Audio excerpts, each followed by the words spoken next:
Bom, tô de novo na cozinha aqui, isso quer dizer que tá começando mais um.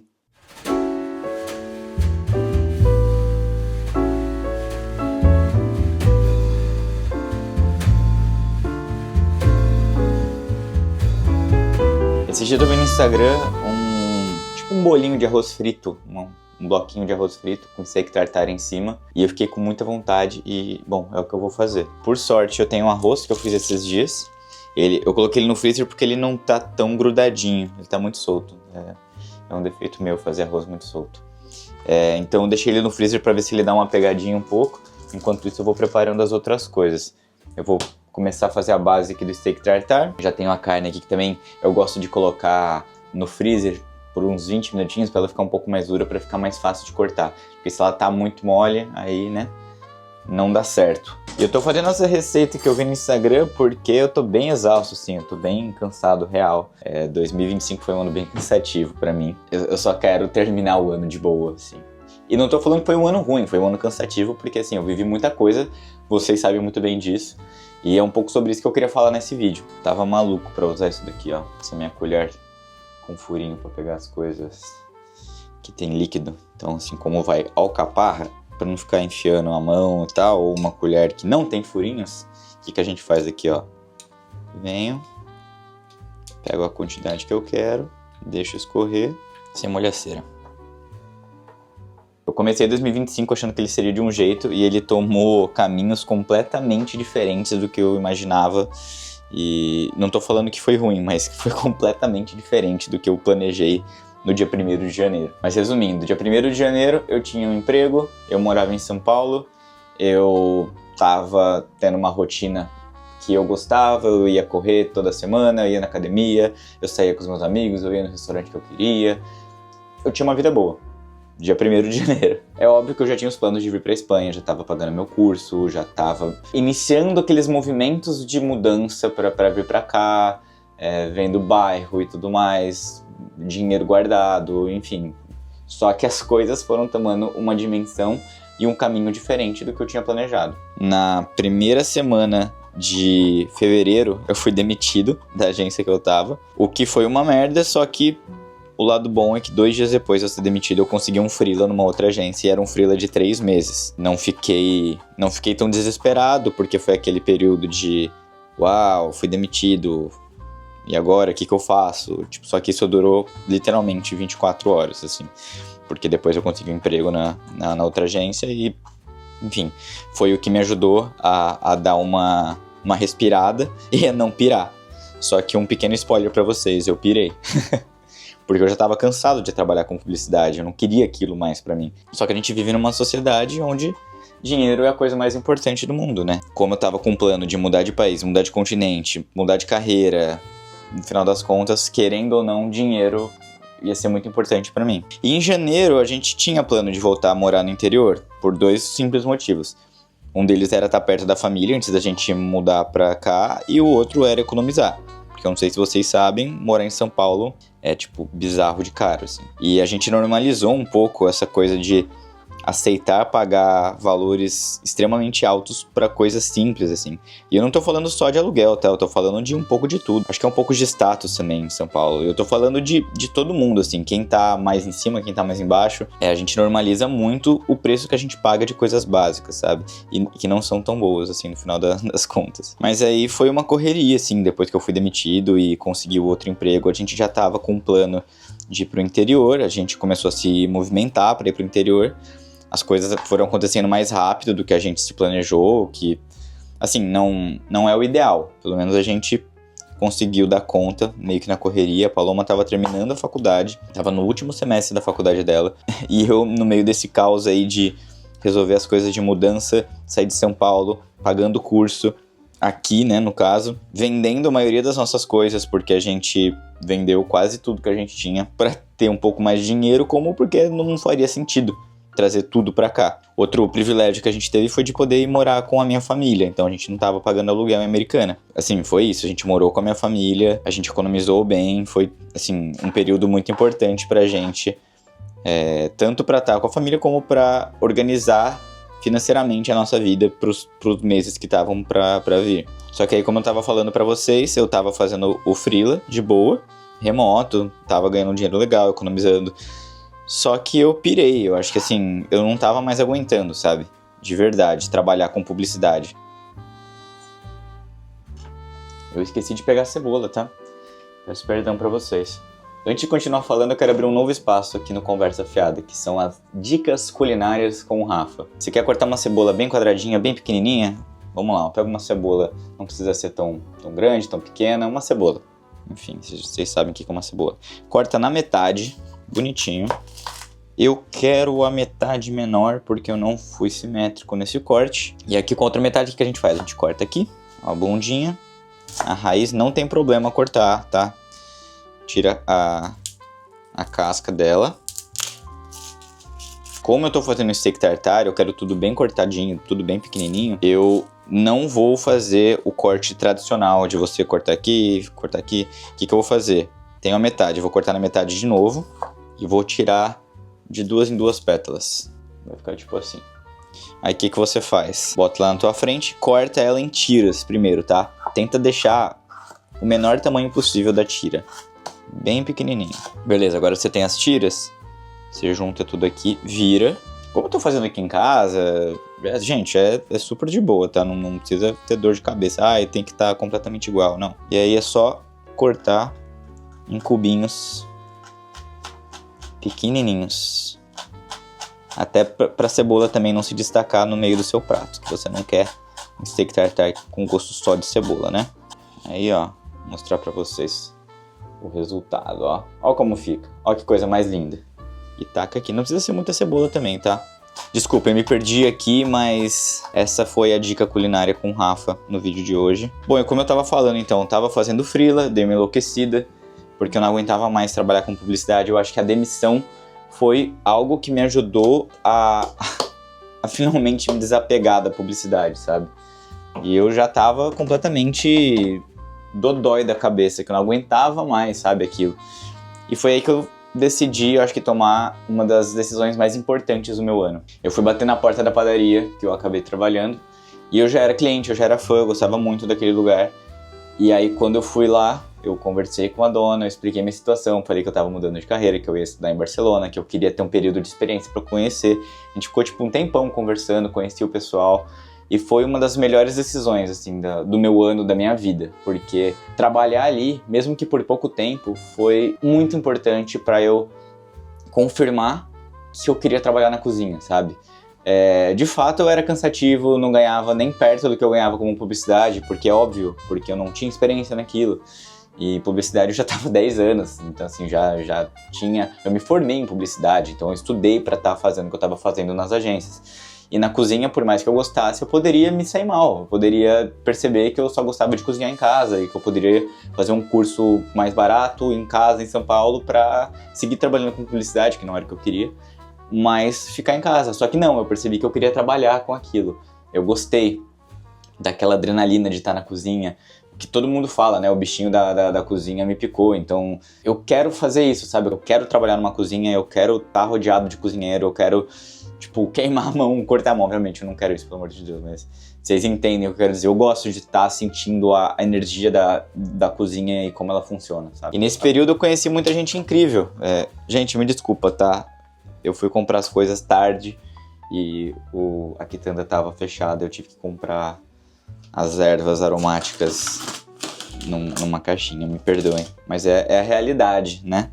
Mas enfim, eu conheci muita gente incrível lá na padaria. Foi um período muito importante pra mim, que é como eu falei, foi pra ter certeza de que eu ia trabalhar na cozinha, e eu tava muito motivado, assim, eu acho que eu cheguei a falar isso num outro vídeo, que era muito cansativo em relação a horas trabalhadas, ficar em pé, sentir dor nas costas, mas no final do dia eu tava me sentindo muito bem, muito realizado de estar fazendo, sei lá, o que eu queria, sabe? Então, acho que essa decisão foi talvez a decisão mais importante que eu tomei na minha vida. Além, obviamente, de decidir mudar de país, sair, trocar de carreira. Porque, beleza, eu poderia ter vindo pra cá com trabalho e tudo mais. Mas eu larguei tudo e comecei do zero, né? Comecei não, né? Eu e Paloma estamos começando do zero. Eu sei que parece que eu tô fugindo um pouco do assunto do vídeo, mas eu tô falando tudo isso porque eu gosto muito desse limbo que a gente tá, sabe? Que é, acabou novembro, começou dezembro, ainda não é Natal, ainda não... Tudo bem que a gente possa estar no clima de festas e tudo mais, mas ainda não é.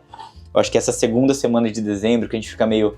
Caralho, como é que foi meu ano? E começa a refletir um pouco, não sei, do que a gente se arrependeu, do que a gente não se arrependeu, o que a gente quer fazer diferente no ano que vem, não sei, sabe? Tipo, eu gosto desse limbo, porque... Parece meio que uma fenda no espaço-tempo, onde a gente parece ter tempo pra respirar e olhar pra trás e ver tudo que a gente fez esse ano, sabe? Como funciona pra vocês esse limbo? Vocês acham que existe? Vocês acham que não? Vocês costumam refletir sobre o que vocês fizeram no ano? Queria entender um pouco com vocês, assim. Eu sei que é difícil vocês responderem em tempo real, porque é um vídeo gravado. Mas eu queria muito entender com vocês, assim, como que é. Se vocês costumam fazer isso, ou se não, se vocês têm medo de olhar pra trás, ou se sentem orgulhosos, não sei, como que foi pra vocês o ano que passou.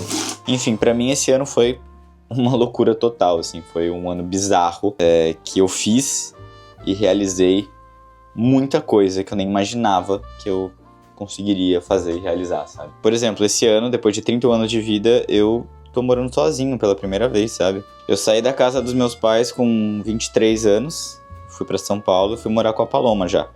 Então, assim, por 23 anos eu morei com os meus pais e depois eu fui morar com a Paloma. Então, por mais que eu saí da casa dos meus pais, eu ainda tava morando com alguém. Então, eu não tive muito essa experiência de estar sozinho, ter que me virar sozinho. Por mais que eu e a Paloma fazíamos basicamente tudo junto, sabe? Tipo... E tínhamos uma vida normal de adultos normais, sabe? De cozinhar, o que a gente vai ter de almoço, de janta, o que a gente faz, tem que fazer compra. Só que a gente tava junto, a gente tava ali pra apoiar um ao outro. E por mais que ela ainda me apoie, ela tá longe, ela tá em outro país. E a gente não tem mais esse contato diário de pessoas que moram juntas, sabe? Só que isso também é muito engraçado, porque quando eu cheguei em Barcelona, eu fiquei por 2 semanas num apartamento de uma amiga que foi pro Brasil.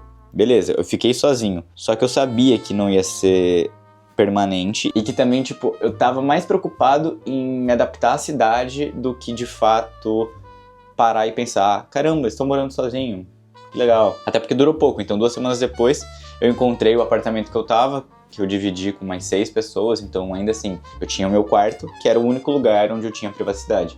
Então tinha cozinha, tinha banheiro, tinha sala, eu não tava sozinho, então...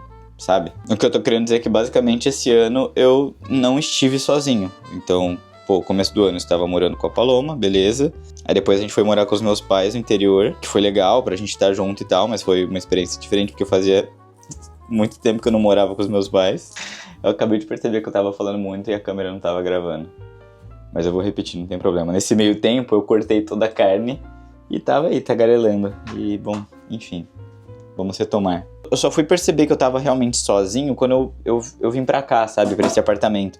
Porque antes eu tava no apartamento de uma amiga, e aí eu fui pro apartamento que eu morei, que eu dividi com 6 pessoas. Então, de fato, eu não tive um momento sozinho de verdade, sabe? E assim, tudo que eu passei até chegar aqui foi muito importante, foi muito legal. Porque, sei lá, amadurecer um pouco... E eu acho que isso faz um pouco de parte da vida, sabe? Pra quem não é privilegiado, consegue ter um apartamento próprio, enfim, que seja.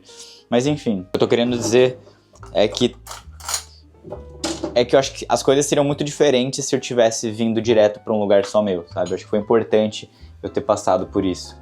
E eu nunca fui do tipo de pessoa que fica sozinha. E eu digo ficar sozinho no sentido de, sei lá, eu nunca fui a pessoa que valoriza ficar parado. Por exemplo, eu tenho muita dificuldade pra ler livro, porque eu não consigo ficar parado tanto tempo. Eu adoro ler, só que eu não consigo, sabe? Tem algo que pega que, sei lá, eu tô sentindo que eu tô desperdiçando algum tempo da minha vida. Ou, por exemplo, sauna. Eu gosto muito de ir na sauna. Na academia que eu ia, tinha sauna. Mas eu não me sentia bem parado fazendo absoluto nada, sabe?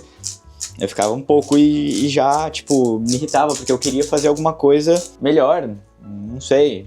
E aí eu vim pra cá e comecei a valorizar muito o tempo que eu tenho sozinho, ficar em silêncio, sabe? Tudo bem que às vezes eu tô gravando vídeo, eu tô falando com alguém no FaceTime, eu tô, sei lá, mas na maior parte do tempo eu tô sozinho e, tipo, eu gosto disso, eu gosto desse sentimento, sabe? E eu falo isso de um lugar que, tipo, sei lá, valorizo muito esse tempo sozinho, mas eu tô muito ansioso também pra chegada da Paloma e do Kevin. Eles vão chegar logo mais e eu tô muito ansioso pra ver as descobertas que ela vai fazer e ver tudo isso de camarote, sabe? Ver tudo que eu vivi quando eu cheguei, só que pelos olhos dela. Isso vai ser muito legal. E eu tô muito animado pra ver essas descobertas que ela vai fazer que eu fiz, sabe? Eu também quero que ela conheça os meus amigos, que vão ser amigos dela também, mas sei lá, tipo, eu tô muito animado pra ver o que ela não pôde ver, que foi o meu crescimento aqui, sabe? O meu período aqui em Barcelona de descoberta de novos lugares, enfim. E eu tô feliz. E logo eles chegam e eu quero muito observar isso de camarote. E o que eu tô querendo dizer é que esses primeiros dias de dezembro, pra mim, funcionam como esse período de reflexão, de olhar pra trás. Eu mais tendo a olhar pro que passou do que pro ano que vem, sabe? Obviamente, esse ano aconteceu muita coisa diferente do que eu tinha planejado. Não que eu tinha feito um plano, sei lá, não escrevi nada em pedra.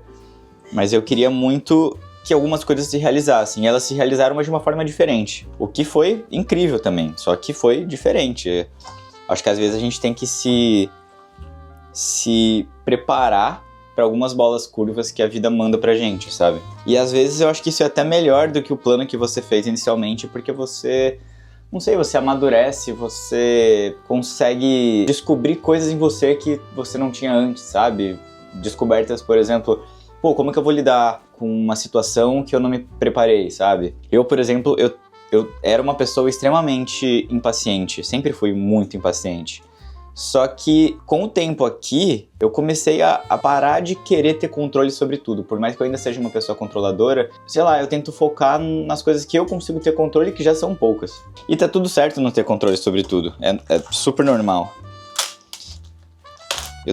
Nossa, esse arroz... Eu acho que eu não vou conseguir fazer o arroz frito, porque ele tá soltinho. E ele não congelou. Talvez eu tente fazer tipo uma bolotinha. Vamos ver se eu consigo. Eu queria muito fazer esse bolinho de arroz. Por exemplo, esse arroz agora mesmo. Eu achei que ele ia estar de um jeito, mas ele tá de outro. E eu não vou me desesperar ou desistir só porque ele não tá do jeito que eu queria. Eu vou tentar ver se ele pega a forma e tá tudo bem. Tipo, por que eu vou me desesperar? Eu vou deletar o vídeo, eu vou parar de gravar só porque não deu certo esse arroz? Tipo, cara... Não. E eu era esse tipo de pessoa que desistia, que parava. Eu acho que a cozinha fez um pouco isso comigo também, de você tem que estar com muita coisa sob controle pra dar tudo certo. E às vezes, ainda assim, não dá tudo certo. Aqui tem muito tipo de arroz. E eu achei que fosse de um jeito, mas ele é de outro e talvez ele não tenha tanto amido assim, não sei. Vamos lá, hora da verdade. Vamos ver se vai dar certo. Dei uma bela de uma pressionada aqui.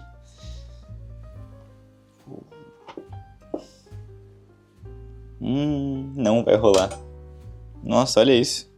Ele tá soltinho. É a primeira vez que eu faço um arroz tão soltinho assim na minha vida. Ó, porque eu aperto ele pra formatar ele e ele simplesmente não vai, ó. Ele não gruda de jeito nenhum. Então acho que o arroz, ele realmente não é pra isso. Isso é pra vocês verem que nem sempre uma receita dá certo, viu? Pelo menos eu tenho esse que tratar bem feito aqui. Queria muito ter um aro, eu tinha no Brasil, só que aqui eu não tenho, eu não sei como que eu poderia colocar ele no prato. Acho que eu vou pegar um pratinho pequeno. E o que eu queria dizer no final das contas é que eu nunca fui uma pessoa que fez planos concretos, tipo, eu quero isso em 2026, eu vou fazer isso, tal. Obviamente, eu tenho meus objetivos, tipo, pô, eu quero conseguir um emprego num restaurante, eu quero terminar bem o meu curso, sei lá, eu quero reencontrar a Paloma, sabe? São coisas que vão fugir do meu controle, porque eu não tenho controle sobre isso, eu não sei quando que vai acontecer, não sei, tipo, de que maneira, não sei se eu vou conseguir um emprego no restaurante, qual restaurante, sabe? Mas eu posso, sei lá, mirar minhas energias pra isso, sabe? E pra mim é o que importa no final das contas. É óbvio que eu não tô dizendo pra você viver a vida, sei lá, meter o louco e, 2026, foda-se. Não é isso, mas assim, não tentar se apegar tanto a detalhe, não tentar se apegar tanto a coisas que, sei lá, no final das contas a gente não consegue decidir se vai acontecer ou não da forma que a gente quer. Então, eu acho que esse período que eu estive sozinho aqui me ajudou a pensar isso, porque eu não sabia que eu ia conseguir um apartamento aqui, eu não sabia que eu ia conseguir um apartamento dividindo com 6 pessoas, mas eu fui atrás, sabe? Eu tinha que achar algum lugar pra morar, então eu fui atrás e abracei o que eu consegui abraçar. E tá tudo bem, assim, às vezes cai um prato, às vezes alguma coisa dá errado, às vezes, sei lá. Principalmente estando aqui, sabe, que tem muita burocracia, tem muita coisa pra resolver, são muitas chatices. Só que, cara, se eu for desistir a cada coisa ruim que acontece, eu não vou fazer nada. Então, assim, eu, pra 2026, quero seguir o plano de 2025, que é seguir realizando coisas que eu quero e que eu vou atrás. Sabe? Eu acho que a parada é não ficar esperando coisas boas acontecerem, porque, cara, você tem que ter ou muita sorte ou ser muito privilegiado, ou os dois, pra ter uma sorte bizarra no teu caminho. Simplesmente o bagulho pular na sua frente que você mais queria, sabe? Uma coisa que me ajudou muito esse ano foi me desapegar um pouco do sentimento de competição. Esse ano, por exemplo, eu comecei a criar conteúdo aqui. Eu não posso olhar para uma pessoa que está criando conteúdo há 5, 10 anos e que já é bem sucedida, que já tem um monte de inscrito e falar, puta lá, muito melhor do que eu, não vou para lugar nenhum. Não, eu comecei a olhar para o que eu estava fazendo. Por mais que eu me inspire e goste de acompanhar pessoas que estão há mais tempo no YouTube, eu não trato como uma competição, porque tipo, essa pessoa não tá olhando para mim falando, começou um cara que vai me passar. Não, e talvez eu não passe, mas assim, prestar mais atenção no que eu tô fazendo do que nos outros. Eu acho que isso me ajudou a içar voos um pouco mais altos, sabe? As coisas vão acontecer quando elas tiverem que acontecer, sabe? Tipo, a gente não pode ficar decidindo tudo o que vai acontecer na nossa vida. A gente também tem que deixar um pouco de margem pra, sei lá, se surpreender, se encantar e viver a vida de boa. Bom, eu vou ter que improvisar o prato aqui agora, então. Eu vou pegar um pouquinho de rúcula. Outra coisa eu acho que eu quero aprender para 2026 é empratar um pouco melhor. Eu ainda queria entender um pouco mais a ciência que é empratar, que eu acho que é lindo, assim, tipo a arte, não é nem ciência, eu acho que é muito mais arte. Mas tá tudo bem, eu sei que eu vou aprender em algum momento. E bora, não tá a coisa mais linda do mundo, mas eu não consegui fazer o arroz. Eu juro que isso não foi roteirizado, tá? Eu achei mesmo que ia dar certo, mas encaixou como uma luva no vídeo. Se as coisas saírem do controle e der alguma coisa errada, gente, o que você vai fazer? Eu vou jogar fora esse arroz? Não. Eu vou fazer um belo de um estrogonofe e matar a saudade de casa, porque é o que dá pra fazer. Eu só queria meio que falar que eu agradeço muito a todo mundo que me acompanha, que tem me acompanhado, que tá chegando agora. Eu não sou nenhum youtuber grande, eu tô criando conteúdo faz 3 meses, eu tô adorando de verdade, tá sendo um processo muito legal de aprendizado pra mim. E eu tô muito feliz e sou muito grato por todo o retorno que eu venho tendo de vocês, assim, de mensagem, de comentário. Obrigado, de verdade, isso me motiva a seguir criando, mesmo que alguma coisa ou outra dê errado, mas eu tenho, sei lá, eu tenho muita gana de criar essa comunidade com vocês, da gente sentir que a gente pode falar um com o outro, que a gente pode conversar. Eu acho que isso é muito legal, sabe? Mas eu queria saber de vocês agora, como é que vocês querem que o ano de 2026 seja pra vocês?